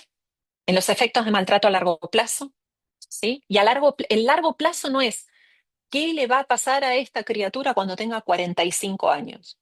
A largo plazo es qué le va a pasar a esta criatura si yo la sigo dejando o en esta familia o la saco de esta familia para dejarla otro tanto de tiempo en el limbo. ¿Cuáles son los efectos de no poder armar un vínculo seguro con cuidadores estables? Y el amor no todo lo cura. Por supuesto que es un elemento fundamental y necesario, pero necesitamos entender que el concepto de amor con el cual llegan las familias no tiene nada que ver con el concepto de amor que para estos chicos se instaló dentro de su cabeza. Son dos idiomas completamente diferentes. Entonces no se encuentran por ahí. ¿Cómo esos efectos se pueden trasladar a todos los vínculos actuales, a todos los vínculos futuros? Necesitamos aprender a tolerar nosotros lo intolerable que es tomar decisiones que no nos gusta tomar. Yo les aseguro, he firmado infinidad de informes solicitando desvinculaciones. No solamente eso, sino que hubo una época cuando yo trabajaba en el hogar de madres adolescentes dependiente del gobierno de la Ciudad de Buenos Aires y después también me pasó en la casa refugio. Y ahí dije, gente de las instituciones, todo lindo, todo bárbaro, perfecto, pero yo a mi salud mental la quiero mucho. Yo y la gente que conformaba el equipo técnico profesional,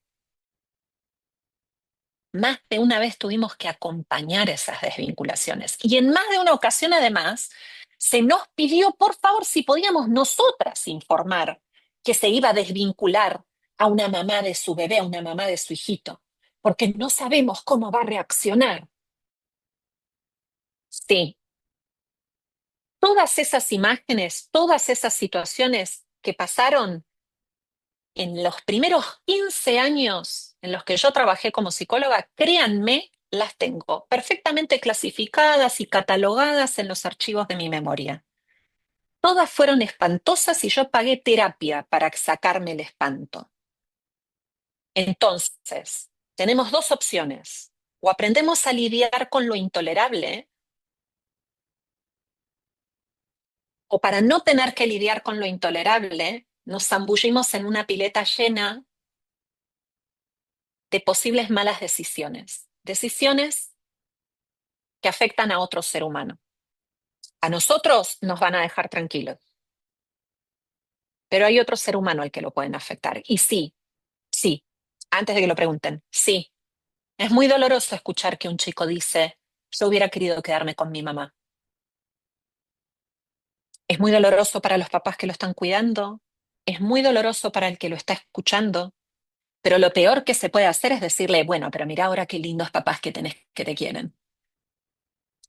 La primera razón por la que saltamos a decir eso es porque no soportamos que el chico nos diga, yo hubiera querido quedarme con mi papá. Porque lo primero que eso hace es crear en nosotros la idea de, ¿habré hecho mal? Entonces, para no sentirnos malos nosotros y no sentirnos mal, rápidamente salimos con una respuesta que a ese chico, créanme, no les sirve para nada.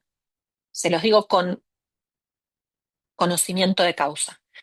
Todos, absolutamente todos los chicos tienen que desarrollar esta historia, este futuro. No, por supuesto que no. Afortunadamente no. Pero el problema, ¿sabe cuál es? Porque muchas veces cuando yo me pongo así tan fervorosa, alguien dice, bueno, pero también es cierto que hay otras historias, por supuesto. Pero el problema, ¿saben cuál es? A las historias que salen bien no les tenemos que corregir nada. Es a las historias que salen mal a las que tenemos que corregir. Y si hay una sola historia que sale mal, eso ya es suficiente para mirar qué hay que hacer para que no se repita. Que haya historias que salen bien es formidable, porque nos genera mucha esperanza. Y hay historias que no salen bien, tenemos que mirarlas detenidamente, muy detenidamente. A mí me han tocado historias que tuvieron finales diferentes, algunos finales muy dolorosos, muy dolorosos. Y de esos finales, quienes intervinieron para proteger a estos chicos nunca se enteraron. Entonces yo les vengo a contar qué es lo que pasa en el día después. Lo que pasa adentro de las casas, lo que pasa en las escuelas, lo que pasa en las terapias. Eso de lo que cuando se toman decisiones sobre la vida de estos chicos para protegerlos, no sabemos, no lo conocemos, porque ya está, nuestro trabajo se terminó ahí. Bien, a veces lo que pasa en el día después, necesitamos conocerlos para informarnos acerca de qué es lo que deberíamos cambiar para que esto no se vuelva a repetir. Y por favor, no más interpretaciones. No es necesario. No es necesario. Los efectos del trauma tienen un lenguaje que es casi literal. Tony se guardaba comida abajo de la cama y en sus cajones porque había pasado hambre. Lisa y llanamente. Así es simple. ¿Sí? Así es simple. Yo crecí en una familia en la que, entre que mi abuelo fue prisionero en la guerra, mi papá y mi mamá fueron niños en la guerra, y el hambre y qué sé yo cuántas cosas más. En mi familia, cuando nos juntábamos todos a comer, había comida para 27 millones de personas, más o menos. Y había una preocupación muy grande, que era que nadie se quedara sin comer. Y era una preocupación genuina, ¿eh? Porque ellos ya habían conocido lo que era no tener para comer. Entonces no hay interpretaciones. Los síntomas que nosotros vemos, eso que son problemas, que vemos como problemas, los tenemos que aprender a ver como fotografías. Es el álbum del horror, ¿sí? Son fotografías de las adaptaciones que el cerebro de ese chico, de esa chica tuvo que hacer para vivir en ese contexto en el cual estuvo viviendo. Son adaptaciones. Sí, son problemáticas, por supuesto que sí. Y son problemáticas, ¿saben por qué? Son problemáticas porque ese cerebro está funcionando en un mundo que es completamente desconocido. Sí, son extraterrestres, porque vivieron en un planeta que está pegadito al planeta donde vivimos nosotros, donde no se vive igual que como vivimos nosotros.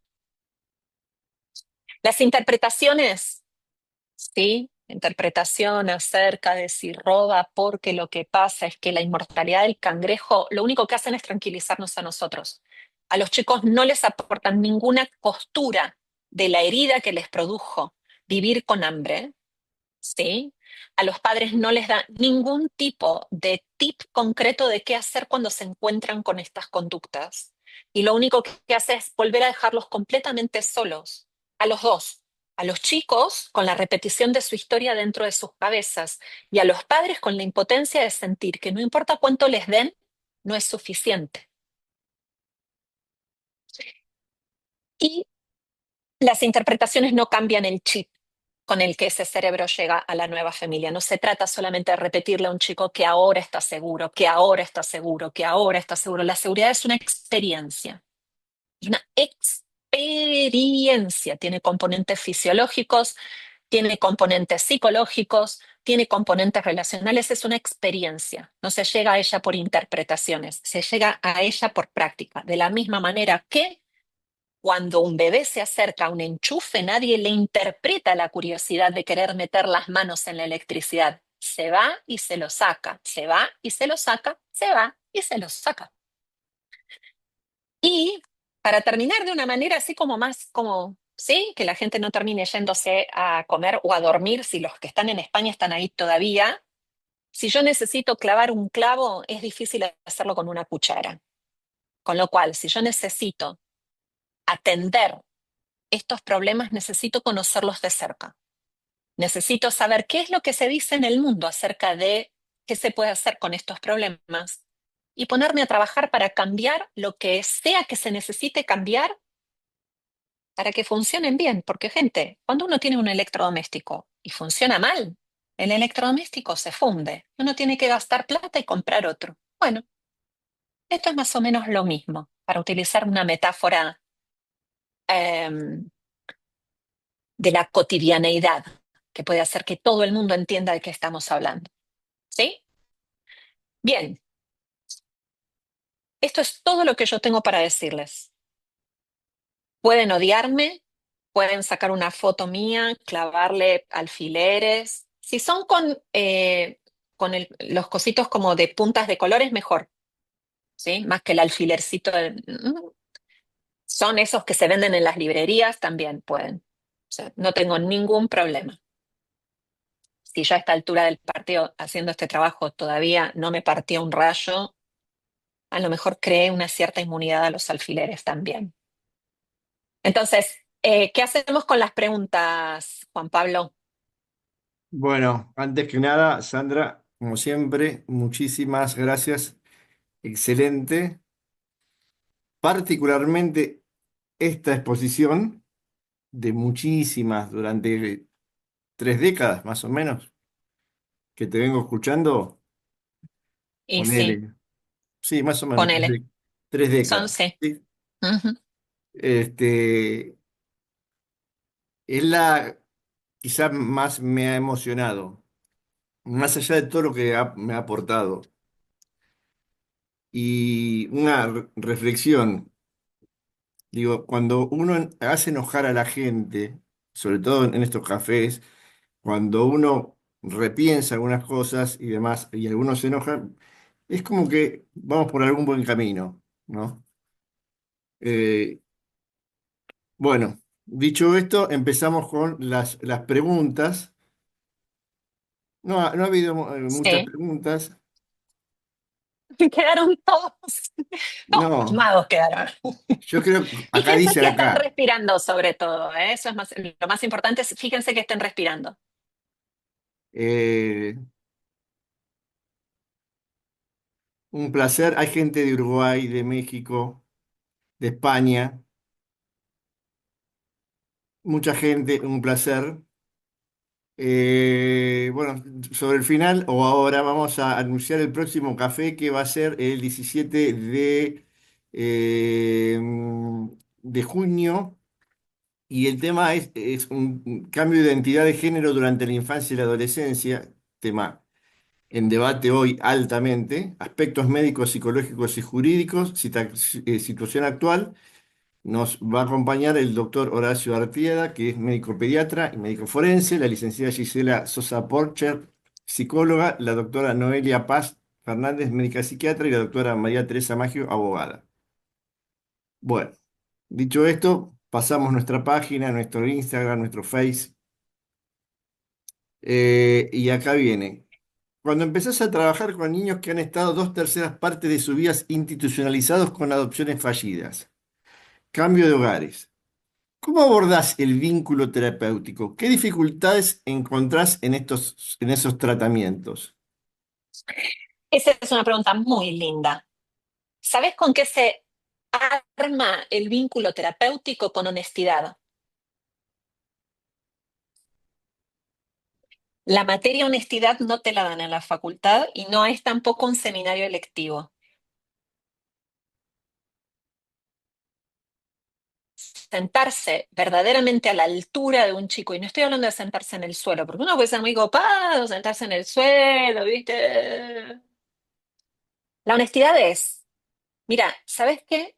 Yo sé que vos tenés una cadena de gente grande que te falló.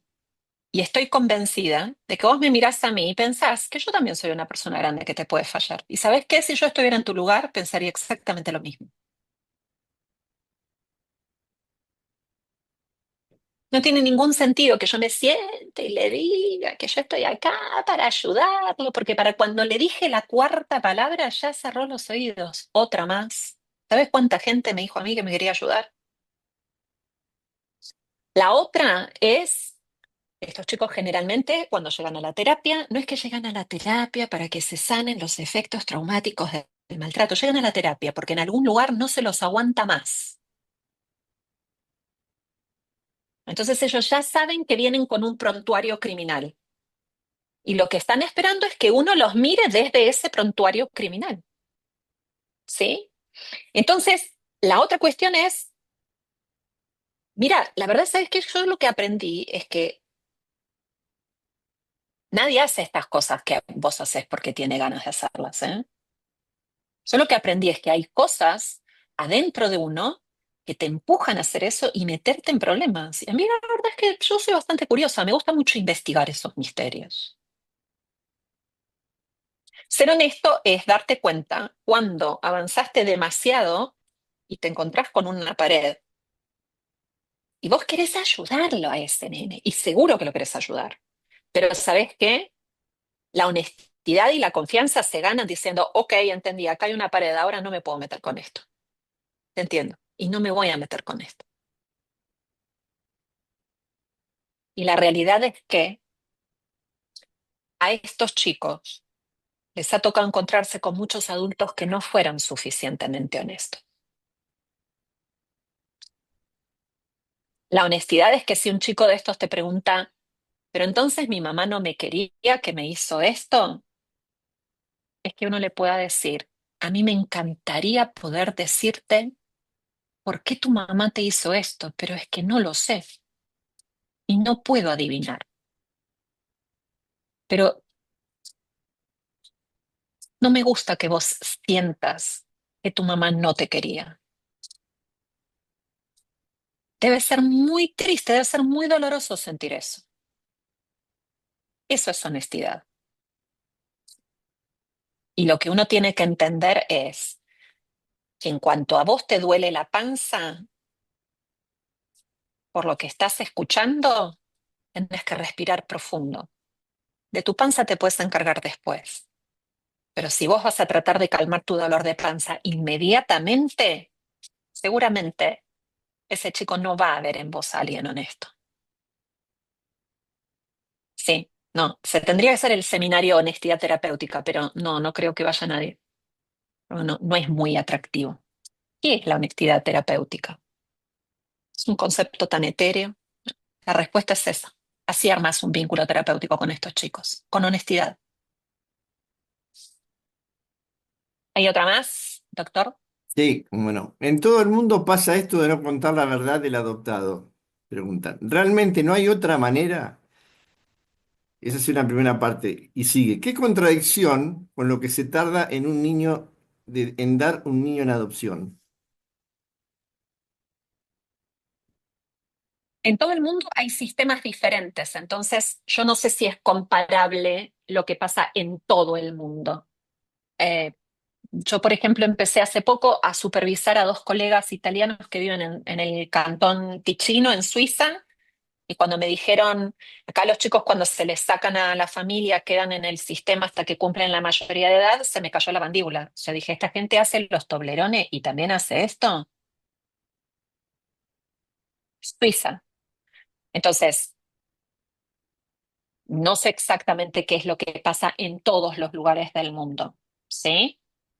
Eh, de los chicos que yo atendí estando acá, que nacieron acá, que fueron adoptados acá, me he encontrado con cosas que son desastrosas. Si hay alguien escuchando que se siente afectado, me puede odiar con total libertad, pero yo lo tengo que decir, porque la verdad es que no estoy acá para caerles simpático a mis colegas, estoy acá para hablarles de lo que yo veo con los chicos a los que he atendido y atiendo. ¿Algo más, doctor? Sí. ¿Por qué se da esto que se mencionaba antes de que cuando algo no les gusta piden volver al hogar? Observo algo similar en el espacio de terapia ante al que no les gusta o no se les da algo que quieren porque no se puede en ese momento, quieren irse, cambiar de psicólogo. A ver, en las relaciones familiares es muy simple, es decir, eh, quedarme a solas con estos nuevos papás o esta nueva mamá o este nuevo papá es un riesgo. O sea, a mí, ¿quién me dice que esta gente no me va a abandonar, que esta gente no me va a pegar, que esta gente... El libro de Luda Merino, en su libro Luda Merino lo explica muy bien. Ella dice, yo racionalmente sé que mi madre no me va a abandonar, pero es que yo no puedo dejar de sentirlo, ¿sí? Entonces necesitamos entender que estos chicos vivieron experiencias de terror, de terror. Si ustedes hicieran una maratón de 24 horas de películas de terror, no serían tan terroríficas. como lo que estos chicos tuvieron que vivir en la realidad al cuidado de sus familias. Entonces, cuando ellos se vuelven a encontrar, ¿sí? Con la posibilidad de armar una familia, con lo que se encuentran es con un riesgo. Nosotros lo vemos como una posibilidad y sí, seguro es una posibilidad. Y si ayudamos a las familias es una recontra posibilidad. Pero lo que tenemos que entender es que para ellos es un riesgo. Entonces, por eso, dice, "Mira, vuelvo al hogar. El hogar es lo último que conocí. Algunos incluso pueden decir, no, quiero volver con mis papás de antes. ¿Sí? ¿Por qué lo hacen con los psicólogos? Bueno, ahí podría haber distintas respuestas. También hay que ver cuál es la tolerancia que tenemos los psicólogos a que los chicos no hagan lo que nosotros tenemos en la cabeza que ellos tienen que hacer.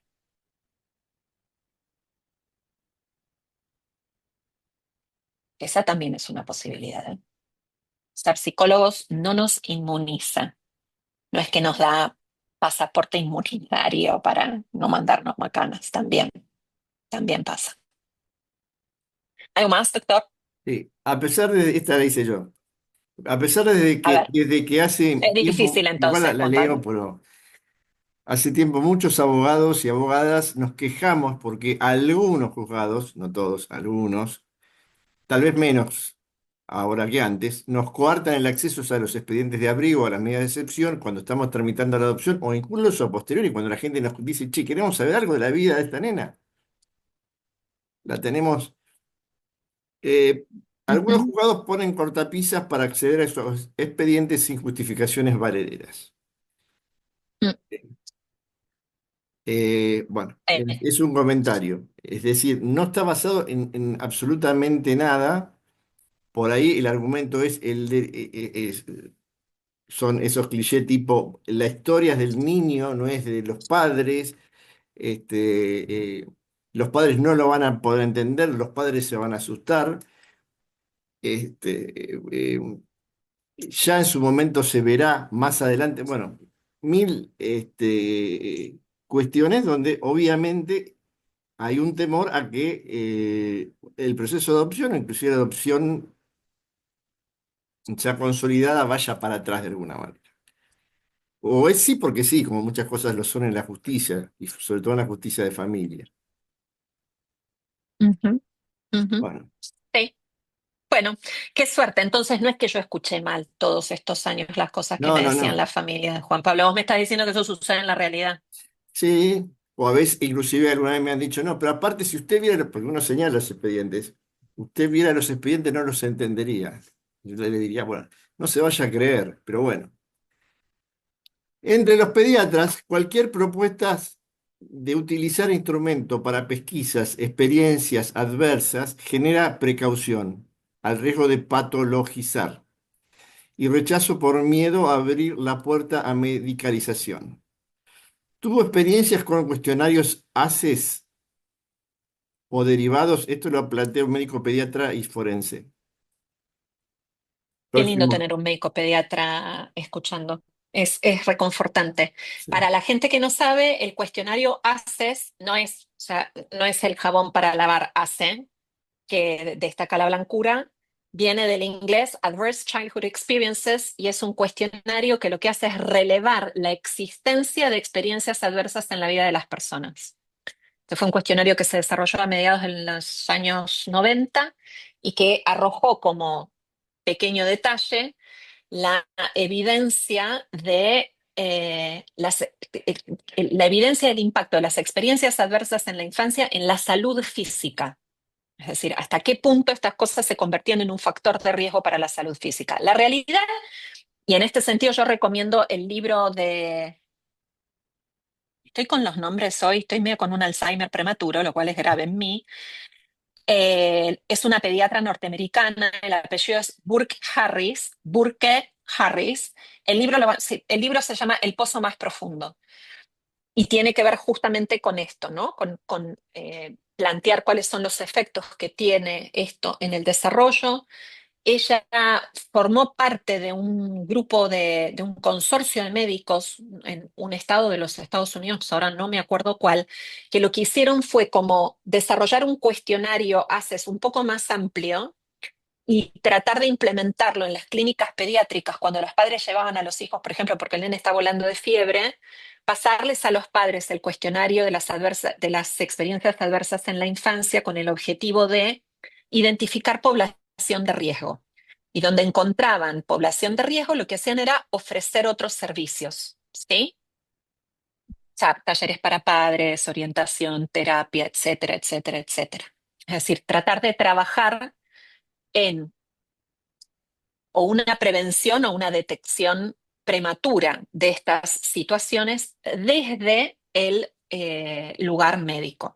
El cuestionario ACE en sí mismo no genera ninguna patologización. Yo creo que si alguien en cualquier disciplina lo homologa a un riesgo de patologización, creo que tal vez no está entendiendo muy bien de qué se trata ni cuál es la función que cumple. Yo creo que en realidad, eh, mi querido doctor, ¿no viviríamos todos mucho más felices y tranquilos si no supiéramos que existe todo esto? Hay gente en todas nuestras profesiones que paga oro por vivir más tranquila. Nosotros debe ser que somos, o no tenemos oro para pagar y por eso nos quedamos en este barro, o qué sé yo. Por alguna razón, algunas personas pueden ver y otras no lo toleran. Bueno, Esa es una apreciación personal. una otra apreciación personal de mi parte, si uno toma a la población de profesionales y operadores que trabajan en violencia familiar o violencia doméstica, el porcentaje que se atreve a trabajar con la infancia y la adolescencia maltratada es mínimo, ¿sí? Mm, Bien. mm. Em, ¿Qué ocurre en los casos de adopciones fallidas con aquellos niños que se encontraban realizando un proceso terapéutico durante su integración familiar y que posteriormente deben retornar al dispositivo institucional de acogida? ¿Se garantiza actualmente la continuidad del acompañamiento psicológico? Muchas gracias. De las experiencias que a mí me ha tocado supervisar, no. Es más, ni siquiera se garantiza el seguimiento psicológico de chicos que por ahí están en una institución. O sea, no se toma como que lo lógico es que si un chico está en una institución y está recibiendo tratamiento psicológico, quien está llevando adelante el tratamiento psicológico acompañe ese proceso de vinculación y siga siendo el que trabaje con el niño y con la familia. Eso, que a mí me parece que es de una lógica como sale el sol a la mañana, así aunque esté nublado, y a nadie se le ocurriría discutir que el sol sale a la mañana aunque esté nublado, muchas veces no pasa. En alguna que otra situación muy aislada, sí ha sucedido, pero son, en mi experiencia, ¿sí? Pero son excepciones más que reglas. Bueno, acá hay un comentario que hace María, no pone el apellido. Sandra, un excelente relato de la realidad de la infancia en situación de vulnerabilidad. Comprendo de manera plena después de haber trabajado 12 años en un tribunal de menores.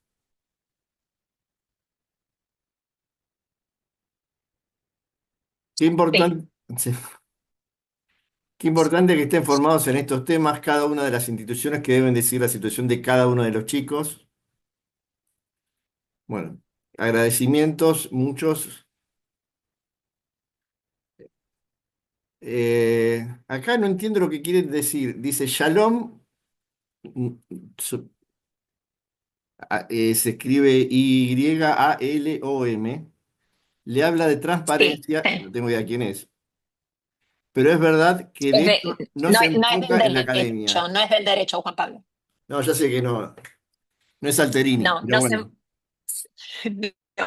no se enfoca en la academia. No, no. En la academia enseñan tantas cosas tan inútiles. Yo, o sea, discúlpenme, pero lo tengo que decir. Prefiero que vengan a sacarme por mala persona, prefiero que me quieran arrebatar el título de psicóloga. Yo lo cuento, lo he contado muchas veces. Tengo una hija de 26 años que se recibió de arquitecta en la Universidad de Buenos Aires y cuando llegó el momento en el que se tenía que inscribir en el CBC, el ciclo básico común, la noche anterior viene, se sienta, 11:30 de la noche y dice, estoy en duda. No sé si elegir arquitectura o psicología. Yo cuando dijo, no sé si elegir arquitectura o psicología, lo primero que traté de hacer fue que no se me transparente la expresión en la cara. A lo cual le dije, bueno, mira, anotate en lo que vos sientas que está más cerca de tu gusto. Había una segunda oportunidad para revisar esa inscripción.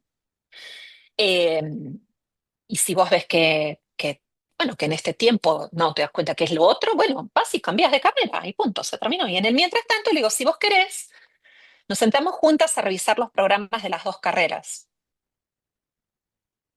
Mm, Ella se recibió hace 2 años, la carrera la hizo en 6, o sea, esto sería 8 años atrás, 2017, año 2017, 2018.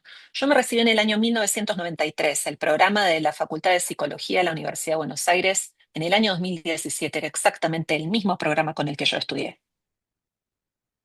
Lo único que se había modificado era si esta materia estaba antes que la otra, si esta pasaba a ser electiva y el nombre. El programa era exactamente el mismo.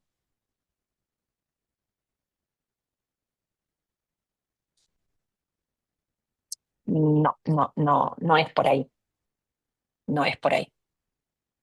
Bueno, acá dice, el Estado debería ser más expeditivo en declarar que un niño está en situación de adoptabilidad. Bueno, desde 2015 tenemos un código que establece plazos, topes para las medidas de excepción, plazos para informar, plazo del juez para la guarda y plazo de los guardadores para iniciar el proceso de adopción. ¿Es suficiente? No, claramente no es suficiente y a veces no se puede cumplir con los plazos. Bueno, hay infinidad de situaciones de chicos que permanecen 3 años, a veces por desidias, por negligencias, a veces por imposibilidad, bueno, por un montón de causas, en el sistema de abrigo, digamos. Eh, los números entren en la página de la Suprema Corte de la Provincia de Buenos Aires o entren en la página del Consejo de los Derechos del Niño, busquen dentro del programa de niños sin cuidados parentales y vean las cifras de la voluntad adoptiva. Por ejemplo, para niños, para adolescentes en toda la provincia de Buenos Aires, creo que hasta ahora hay en toda la provincia de Buenos Aires, con sus 20 departamentos judiciales, 138 municipios, dos familias disponibles, nada más. Eh, Ese es otro tema para pensar que no, a veces la buena voluntad, las modificaciones legales no son suficientes o por ahí hay que hacer otras modificaciones legales. Bueno, agradecimientos. Yo trabajo en el sistema de protección en mi país, no dice qué país es. Quisiera que esta información permeara a los operadores. Ojalá esta perspectiva permee la protección legal. No es ni suficiente, es un espejismo. Me gustó el uso de la palabra perspectiva, porque yo desde hace un tiempo, vieron que hay palabras que se ponen De de moda. moda y se repiten, se repiten, se repiten, se repiten, se repiten, se repiten, y yo creo que hay un momento en el que se repiten tanto que empiezan a perder cierta eficacia en lo que queremos transmitir. Pero bueno, tan reservada la palabra perspectiva, perspectiva, perspectiva, perspectiva, perspectiva. Un día me di cuenta que donde no, lo que no se escuchaba, lo que no escuchaba mucho era hablar de perspectiva de infancia o hablar de perspectiva de desarrollo. Y yo digo, bueno, ya que estamos, ¿no? Y todos los oídos están tan permeados a la palabra perspectiva, yo, que soy una disruptiva por convicción, como se habrán dado cuenta, me empecé a molestar y me empecé a hablar de la perspectiva de desarrollo. La perspectiva de desarrollo es la base de todas las perspectivas, porque en el desarrollo empieza el ser humano.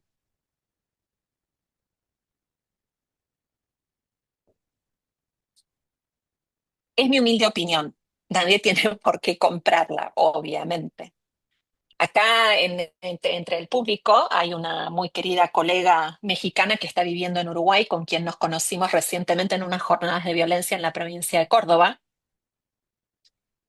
Y a mí me emocionaba, pero me emocionaba hasta las lágrimas, escuchar que desde las distintas presentaciones que implicaban distintos profesionales de distintos países, la cantidad de veces que escuché hablar de desarrollo evolutivo, desarrollo evolutivo, desarrollo evolutivo, yo dije, no, o yo estoy alucinando porque me levanté a las 5 de la mañana para ir a Aeroparque, o esto es algo que está pasando de verdad. Entonces, realmente, gente, si queremos que todas las perspectivas de las que estamos hablando calen, adopten la perspectiva del desarrollo. Háganme caso. No saben qué lindo que es.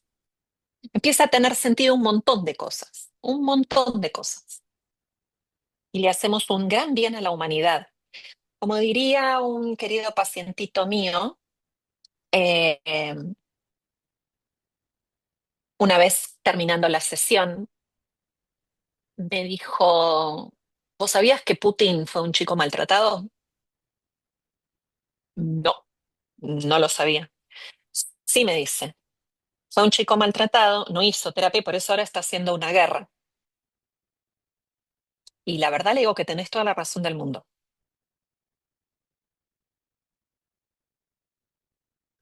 Ustedes imagínense, cada uno debe tener por lo menos una figurita mundial dándole vueltas en la cabeza a la que le querrían dar terapia intensiva. Imagínense cómo hubiera sido esa personita si alguien cuando nació la hubiera empezado a mirar desde la perspectiva del desarrollo.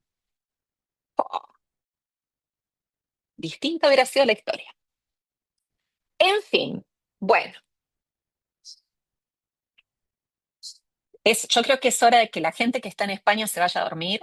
No, por eso, la Yo última pregunta. Mauro Pinelli dice, muchas gracias Sandra, una vez más. Quería preguntarte, ¿a qué tipo de interpretaciones te referís las psicológicas? ¿Las psicológicas? ¿Lo decís respecto del trauma o de cualquier formación sintomática? sí, de las dos cosas, Mauro. Si querés te lo pongo con un ejemplo clarísimo, que es un ejemplo que di en otro café a SAPMI. Creo que fue antes de la pandemia, no sé, porque la pandemia a mí me desorienta un poco temporoespacialmente, pero en algún otro momento recuerdo haberlo repetido. Eh, un chico que yo atendí que robaba comida y plata para comprarse galletitas. Entonces, eh, una profesional que compartía parte del trabajo terapéutico conmigo, su planteo era que él robaba porque le habían robado su origen. En la historia de su origen, este chico vivió en condiciones de extremísima pobreza, con un acceso muy limitado a la comida. Hace poco, el año pasado fue o el anteaño, no me acuerdo si alguien vio La Sociedad de la Nieve, la película de la tragedia de los Andes del año 1974. En ese momento hubo muchos reportajes a los sobrevivientes. A uno de ellos, Nando Parrado, le hicieron un reportaje y él dijo una frase muy contundente: el hambre es una necesidad primal.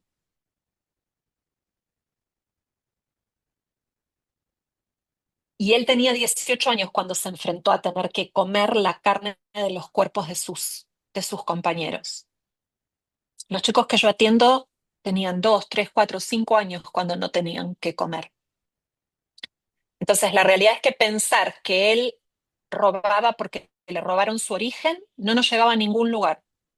Pero cuando nos pusimos a trabajar desde lo que significaba para él, porque esto él sí lo pudo decir, el temor de quedarse con hambre y no tener para comer, esa es una experiencia real, conocida por él. Aunque no la recordara, pero la conocía muy bien. Entonces sí, me refiero a esas interpretaciones. Te juro que el lenguaje de las experiencias de estos chicos es muy literal, tan literal que a veces duele. Ahora sí se puede ir a dormir la gente de España, Juan Pablo. No, pues yo me siento re mal, o sea, siento que los traumatizo. Ahora sí, cerramos nuevamente. Mil gracias. Te estaré llamando, Dios mediante, en enero del 26 durante Pero en las enero no, que me voy de vacaciones. vacaciones. No, ¿Qué? no me llames en vacaciones, Juan Pablo, porque no te voy a atender el teléfono. Y pero me atendés, y en otro momento no puedo. No. Yo también estoy de vacaciones y armo los cafés en enero. Empezamos a armarlos, digamos, Bueno, proponerlos. Después no, los bueno, Juan soluciono. Pablo, revisa tu autocuidado. Yo en Debería, ¿no? enero desaparezco. Yo en enero desaparezco. Yo también, pero en parte, digamos. Bueno, bueno, mil gracias y de nuevo fue excelente, muy emotivo, muy emocionante por momentos, las viñetas, las historias que nos has traído y bueno, eh, grabaremos esto prontamente, lo subiremos a YouTube, al canal YouTube de Asadni, para los que no lo puedan ver o los que los quieran ver de nuevo. Bueno, buenas noches a todos, a todas, muchas gracias. Gracias, muchas gracias. Buenas Y si alguien noches. Y sabe, se quiere asociar conmigo en la boutique de orquídeas, solamente me tienen que pegar una llamada y enseguida lo armamos, no hay ningún problema. ¿Mm? Chao, chao. perfecto. Chao, Gracias. Mil Chao, gracias, gracias. muchas chao. gracias. Gracias. Hasta luego. Hasta luego. Pará, antes que nada tengo que cerrar la grabación.